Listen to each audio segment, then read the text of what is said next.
Hi friends, welcome back to So Calm Shop. So today I am making a scarf for a friend. I know I mentioned to you all that I have a friend who owns a, she's a dressmaker, and she gave me like a huge box of these amazing laces. It's called Cooper Lace, and she's given me scraps or cuttings, very large ones, from, I think she was making like maybe dresses, but also she was making a lot of window hangings, curtains, and things. I'm trying to see if I can find, oh, here's one of the little tags. Cooper Lace. It's really beautiful. So anyways, I have an entire box full of this, and I have someone who I want to give a birthday present to, and I had the idea that I could make sort of like a ruffly scarf out of these. So what I'm going to do is I've got two different designs here. So one is this beautiful one, and then there's this one. So what I'm going to do is I'm going to cut, I think on this one, I'm going to cut it this way so that I can maintain this middle pattern. I don't want to cut that in half. And then this one, I think I'm going to cut it, well, maybe I'll do the same thing with this one because I want them to both be sort of going the same way. So I'm going to keep it, let's see, how long do we want to have it? I want to keep it a little wide because I want to do some ruffles. So this is about, I'd say, 7 inches wide. So I'm not going to worry about cutting this perfectly because it's going to be all ruffly, and I don't need it to be perfect. I might sew the edges, but I might not. You know how everything I do is just very quick and simple, and not done in such a way that I can hopefully prevent my perfectionism from making me quit, is the idea. So there we've got 4 pieces, and I'll probably alternate between the 2 patterns to make it a little funky. So let's see if this in half is a good width.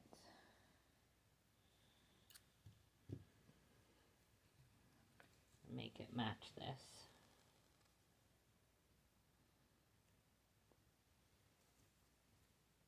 This one's a little bit longer than that one, so maybe I'll just do as much as,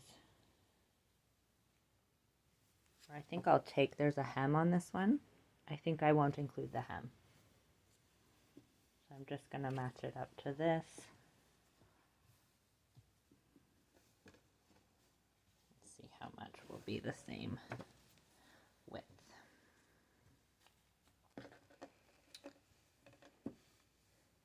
And I know that this is not traditional slow stitching, but I'm really finding that that slow stitching to me feels more like an intention than a style.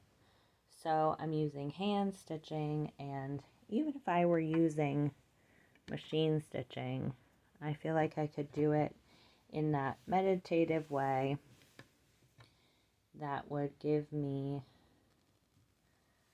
the peace of mind and mindfulness and presence to be giving me what I'm looking for with the slow stitching, which is to just feel calm, to feel like I'm able to do something creative and slow and meditative, but also active. I know that for a lot of people,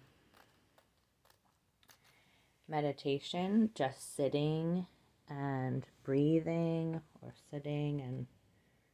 trying to quiet your thoughts can feel really difficult and anxiety provoking, and can make people feel discouraged, like they're failing at it. And so this is a kind of active meditation. Anything I feel that we do with our hands, any handcraft, including even if you're using a sewing machine. I feel like cooking also can do that, give you that quiet, creative feeling. And also when there's a little problem solving in it, I feel that's really calming for me. My therapist often tells me if I'm feeling really overwhelmed with something, to do some adulting tasks. So she says, like, try to do some laundry or wash the dishes or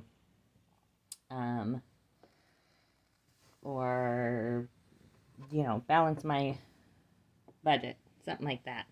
Okay, so I'm going to separate these into the two different patterns, and then I'm going to pin them together and alternate them. So this one, let's see, they both have like a fuzzy side. So I'm going to put the right sides together and pin them where I'm going to hand sew them to connect them.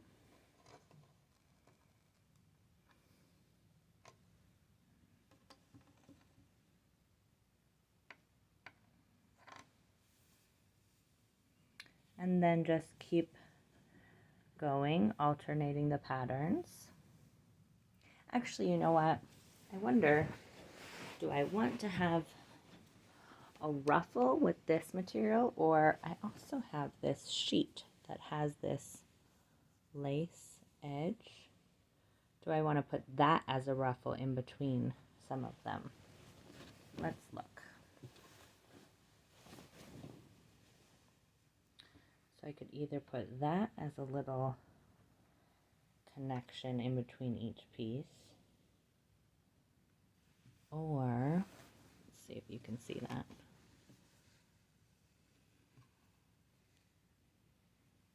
Or I could do a little ruffle. Now, how would I do a ruffle? See, this is why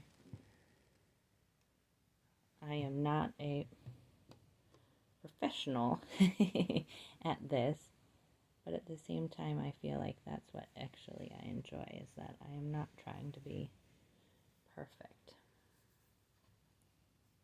Okay, I feel like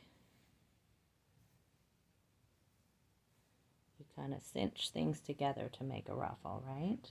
So I really like this edge, though.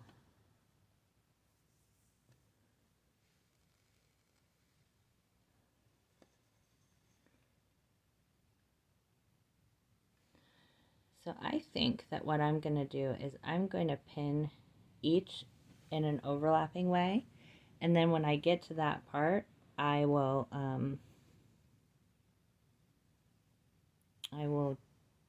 tighten it into a ruffle, and I'll show you how I'll do that. Okay, I'm going to pin one or two more pieces, and then we'll go ahead and stitch one.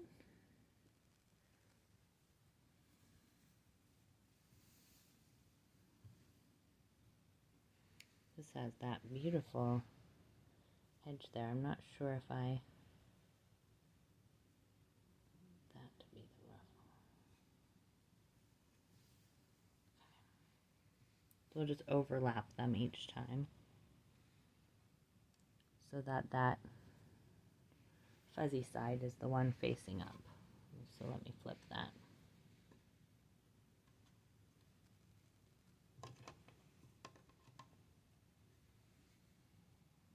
Okay, and then I would just keep going until it's as long as I want my scarf to be.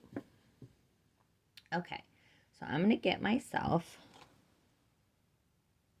some white thread. Just take a look at my watch. What I also love about slow stitching is that this is something that I can, where did I put my scissors? That I can piece together here, and then I can have it in a little bag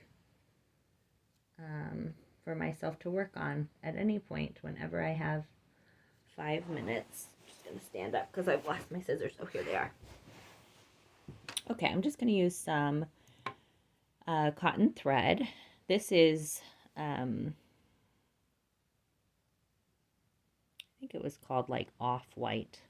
They had a white, and I thought, oh, maybe I want something that's just a little off-white because this lace is...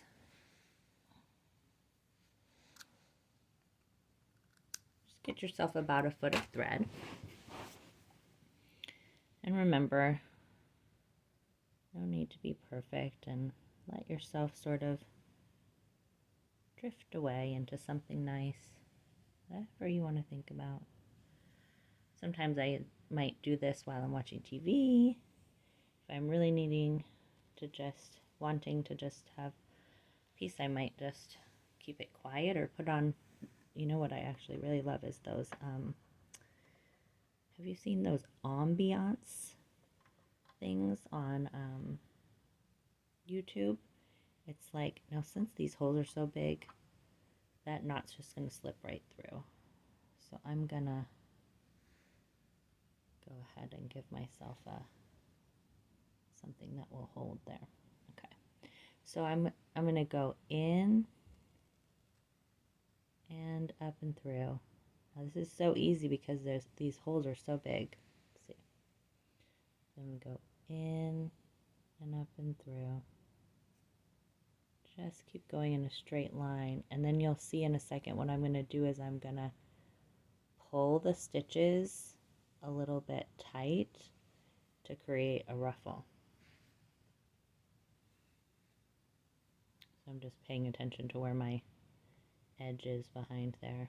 I could have done it from the other side so that I could see better.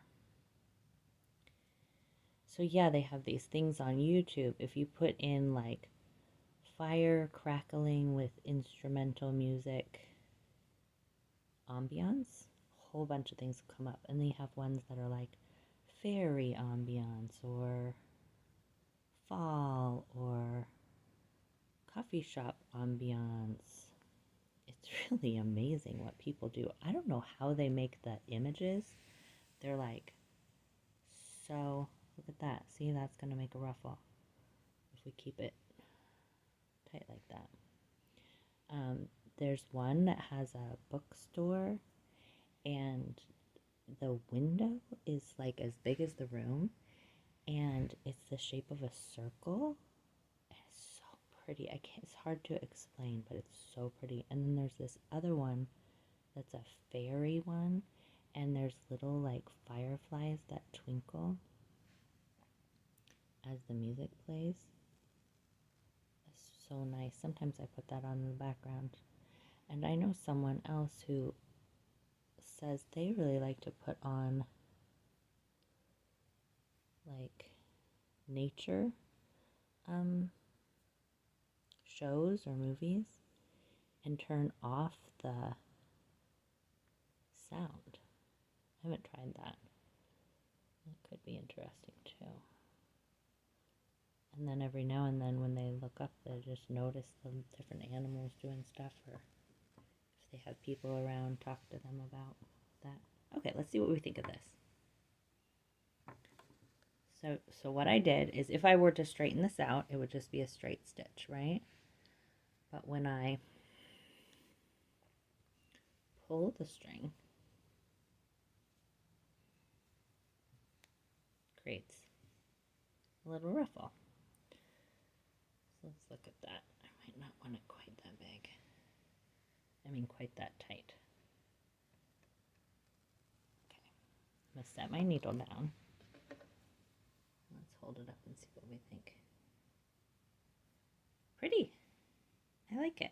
I think that'll look nice, a scrunched up little ruffle every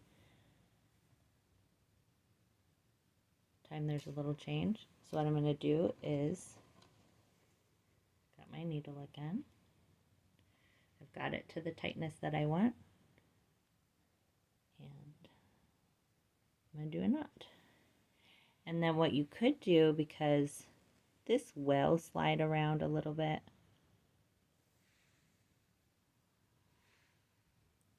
is you could sew back along there. Oops, that knot didn't really work. That's all right, let's try again. No one's going to see it or notice it because this is so lacy.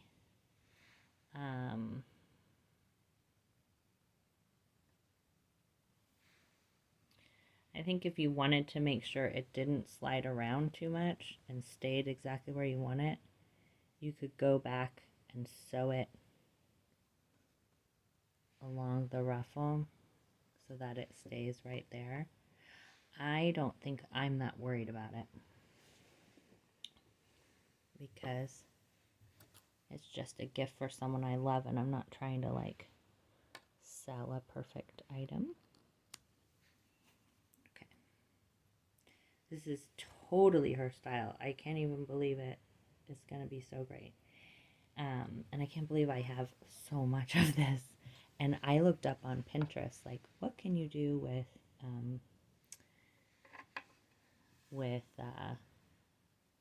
lace? Projects with lace. Oh my goodness, there's so many beautiful things. I do have a friend who owns a vintage shop who said a lot of that vintage stuff is really something that somebody would want to use if they have like historical projects, or like if they're trying to restore something of a family member's. So she suggested that I put all those handmade laces for sale on Etsy, because they're really like special and not just make like random little slow stitching projects out of it, which I think is also fine. But I do get what she's meaning, that those are like historical and really should be preserved by someone who appreciates them. So I'm gonna figure out how to do that. She's gonna meet with me and tell me what, what those laces actually are, and how to write it on Etsy so that people can find it.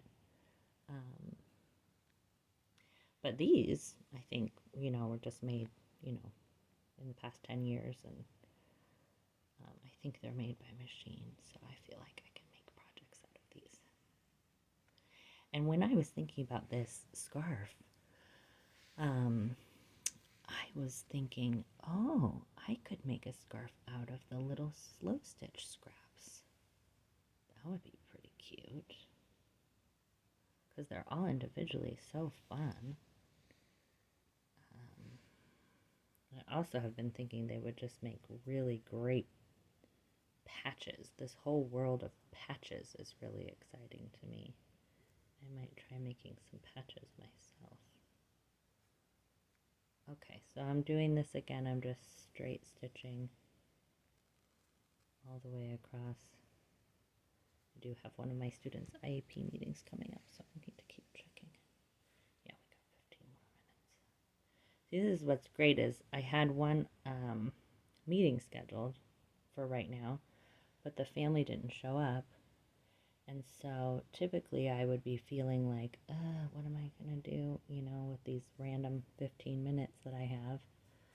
Although now it's been 20 minutes.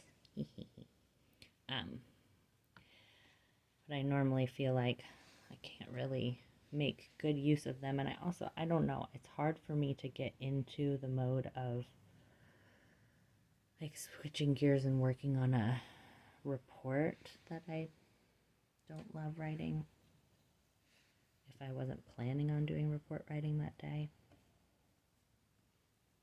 All right, so here's another little ruffle. I like it. I'm going to tie it off there. And I think that I probably will sew these edges so that there's like a finished edge. So let's do a little bit of that, and then you can get the idea that I would just keep adding chunks. And here's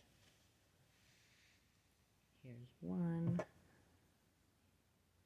one connection with a little ruffle, and then two connections. And the ruffles are facing each other, which I actually think looks nice. How can I show you that in the camera? Yeah. I think this is going to be so pretty. Okay, so let's see how we would tuck this edge. I'm not going to pin it. I don't think it really needs to. And because this is such a delicate material, I feel like what I might do is almost try to roll it. So just tuck it and tuck it. Was that in the camera? Try that again.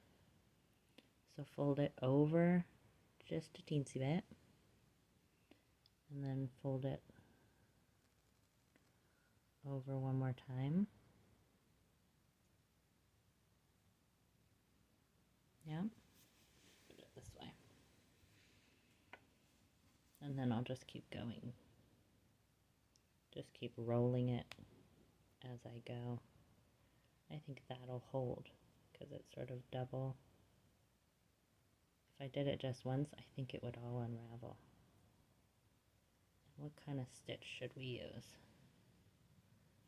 I think, do I have a knot in my, no, I do not. One sec. Get a knot there. I think we'll use this. I saw someone the other day call it, I think they were calling it a ladder stitch, although I didn't look up what a ladder stitch is, but I think I call it a whip stitch. So I'm putting it in. I've made a knot at the end of my thread. I've got a single thread. I did not double up my thread. Then I'm going to, can you see this? I'm going to take a bit of the underneath and a bit of the fold. A bit of the underneath and a bit of the fold.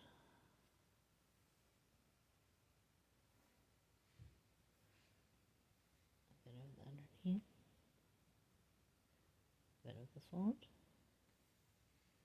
I'm doing them pretty close together because this is such delicate fabric. If it were regular fabric, I wouldn't need to do it quite so close together, I don't think. But I want to make sure this doesn't have little edges that could get caught on something. And I would say that this lace, I don't really know, I didn't look at anything, but I would say it should probably be hand washed. Because especially because I cut these edges and I don't want it to all unravel in the watch. So you see how you have a nice finished edge there.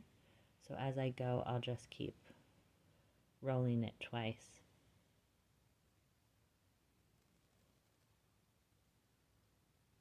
As we go.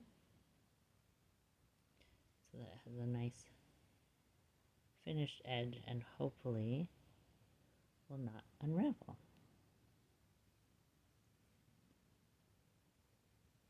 Okay, so that's what I'm going to keep doing. Once I finish, I'll put a finished picture on Instagram, and I'm still figuring out how to do all of this, but maybe I can figure out how to put a finished picture on YouTube.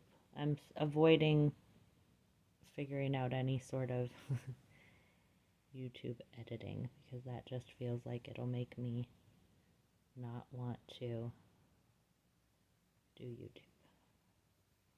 Okay, sending you all so much love, and be gentle with yourself. And if you get a chance to do a little stitching, go for it. And if you have any ideas for other things that I could stitch or that you'd like to do together, let me know. One of my ideas is I think the next thing I'm going to do is make a video of what if you don't have any material or fabrics and you don't have the resources to get them. And I'm going to show how to, I think I'm either going to take one of the lonely socks that you know how we all have when one of your socks gets lost in the laundry, and you have those little socks sitting around, I was thinking I could make a pretty little slow stitch piece with one of those socks. And then another idea was I could use an old rag towel. In the Japanese tradition called shashiko, I might be saying that wrong, they make rags, I think, or at least this one YouTuber I watched said they do, just by combining several layers of worn out fabric with the beautiful and very sturdy shashiko stitches. And I love that. I love the idea of just making our everyday things without having to do a lot of investment and actually making them more sustainable, making them beautiful. Beautiful and sustainable. I love that. Okay. So much love to everyone. See you again soon.